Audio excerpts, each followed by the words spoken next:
നമസ്കാരം.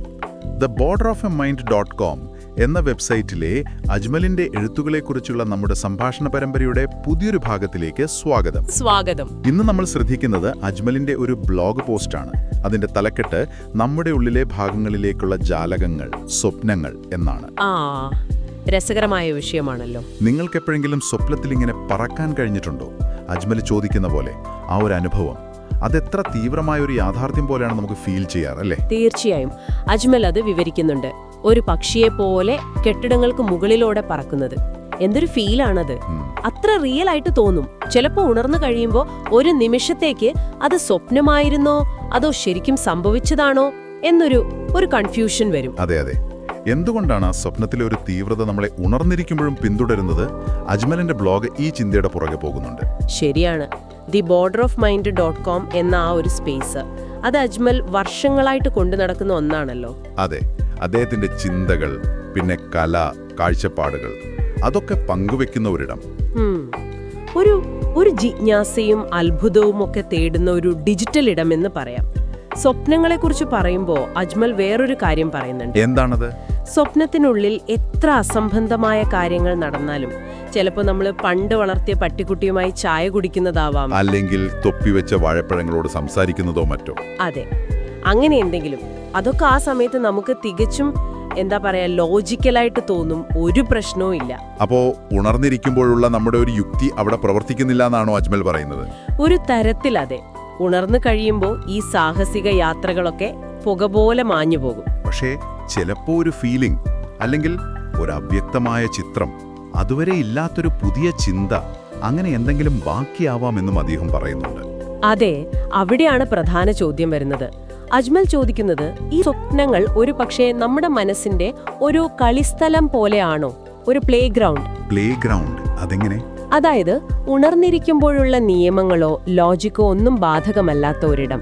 മനസ്സിന് ഇഷ്ടം പോലെ പരീക്ഷണങ്ങൾ നടത്താൻ, പുതിയ സാധ്യതകൾ തേടാൻ, അങ്ങനെ ഒരിടം. കളിസ്ഥലം എന്ന ആശയം കൊള്ളാം. അത് നമ്മുടെ ക്രിയേറ്റിവിറ്റിയെയോ അല്ലെങ്കിൽ പ്രശ്നങ്ങൾ പരിഹരിക്കാനുള്ള നമ്മുടെ കഴിവിനെയൊക്കെയാണോ സൂചിപ്പിക്കുന്നത്? അതോ ഇതൊക്കെ വെറുതെ തലച്ചോറിലെ ന്യൂറോണുകളുടെ ഒരു ക്രമമില്ലാത്ത പ്രവർത്തനം മാത്രമാണോ? Random firings? അതാണ് ചോദ്യം. ഇതാണ് അജ്മൽ ബ്ലോഗിൽ പ്രധാനമായും ഉയർത്തുന്ന ഒരു സംശയം.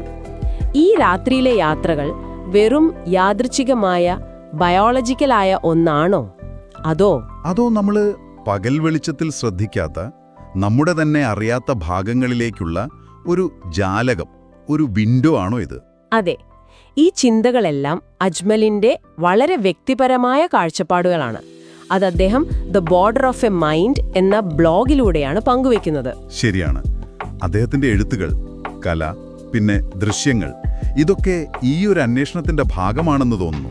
അതെ, ഈ പോസ്റ്റ് തന്നെ എക്സ്പീരിയൻസസ്, തോട്ട്സ്, പിന്നെ പോഡ്കാസ്റ്റ്സ് എന്ന വിഭാഗങ്ങളിലാണ് അദ്ദേഹം ചേർത്തിരിക്കുന്നത്. അപ്പൊ ഇതൊരു ശാസ്ത്രീയ വിശകലനമൊന്നുമല്ല. അല്ല, ഒരാളുടെ ഉള്ളിലേക്കുള്ള യാത്രയുടെ ഒരു പ്രതിഫലനം. അതാണ് അതിന്റെ ഒരു ഭംഗി. സ്വപ്നങ്ങളെ വെറും ഓർമ്മകളുടെ റീപ്ലേ ആയി കാണാതെ, നമ്മളിലേക്ക് തന്നെയുള്ള, ഒരുപക്ഷെ നമ്മൾ ഇതുവരെ തിരിച്ചറിഞ്ഞിട്ടില്ലാത്ത നമ്മളിലേക്കുള്ള വാതിലുകളായിരിക്കാം അവ എന്ന ഒരു കാഴ്ചപ്പാട്, അത് ശരിക്കും ചിന്തിപ്പിക്കുന്ന ഒന്നാണ്. തീർച്ചയായും.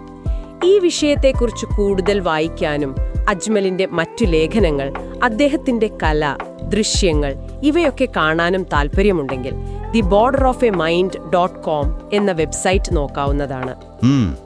അവിടെ അദ്ദേഹത്തിന്റെ എഴുത്തുകളിൽ നിന്ന് പ്രചോദനം ഉൾക്കൊണ്ട് ഉണ്ടാക്കിയ ചില പോഡ്കാസ്റ്റുകളുമുണ്ട്. ജിജ്ഞാസയെയും അത്ഭുതത്തെയും ഒക്കെ ആഘോഷിക്കുന്ന ഒരു പേഴ്സണൽ പ്രോജക്റ്റാണത്. തീർച്ചയായും സന്ദർശിക്കേണ്ട ഒരിടം തന്നെ. അതെ, അജ്മലിന്റെ ചിന്താലോകത്തേക്കൊരു ക്ഷണം കൂടിയാണത്. അജ്മലിന്റെ എഴുത്തുകളെക്കുറിച്ചുള്ള നമ്മുടെ കൂടുതൽ സംഭാഷണങ്ങൾക്കായി കാത്തിരിക്കുക. പോകുന്നതിന് മുൻപ് ഒരു ചെറിയ ചിന്ത. അജ്മൽ ചോദിക്കുന്ന പോലെ, നിങ്ങളുടെ സ്വപ്നങ്ങൾ നിങ്ങൾക്ക് തരുന്ന സൂചനകളെ, ആ ചെറിയ ഫീലിങ്സിനെ നിങ്ങൾ എപ്പോഴെങ്കിലും ശ്രദ്ധിക്കാറുണ്ടോ? അതോ അവയെ വെറും രാത്രിയിലെ മാഞ്ഞു പോകുന്ന നിഴലുകളായി തള്ളിക്കളയാറാണോ പതിവ്?